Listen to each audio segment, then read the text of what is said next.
அஸ்ஸலாமு அலைக்கும். Sunday mini vlog பார்க்கலாமா? இன்னைக்கு மார்னிங்கே வெதர் வந்து பார்த்தீங்கன்னா, செம்ம சூப்பரா சில்லுன்னு இருந்துச்சு. பத்தாததுக்கு ட்விஸ்டிங்ஸ் வேற பார்க்கவே ரொம்ப அழகா இருந்துச்சு.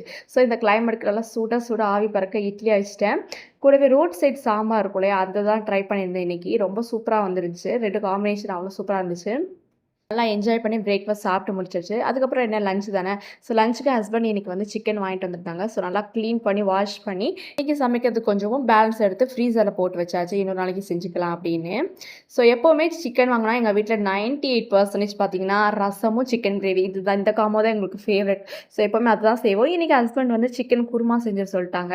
ஃபர்ஸ்ட்டு குக்கர்ல வந்து சிக்கன் குருமா தாளிச்சு விட்டேன். இதுக்கு ஒயிட் ரைஸை விட தேங்காய் பால் சாப்பாடு இன்னுமே சூப்பரா இருக்கும். ஸோ அதனால தேங்காய் பால்லாம் எடுத்து தேங்காய் பால் சாப்பாடுமே சைட் பை சைடு ரெடி பண்ணிட்டேன். குருமா பார்த்தீங்கன்னா சூப்பரா எண்ணெய் மிதக்க தள்ள தள்ளலாம் ரெடி ஆயிடுச்சு. சைட் பை சைடு தேங்காய் பால் சாப்பாடும் ரெடி ஆயிடுச்சு. அதுக்கப்புறம் முட்டையும் அவிச்சு வச்சுட்டேன். இன்னைக்கு தேங்காய் பால் சாப்பாடு, chicken kurma, boiled egg, raita இதுதான் லஞ்ச் மெனு. வீடியோ பிடிச்சா பார்த்து சமையல் லைக் அண்ட் சப்ஸ்கிரைப் பண்ணிக்கோங்க. தேங்க்ஸ் ஃபார் வாட்சிங்.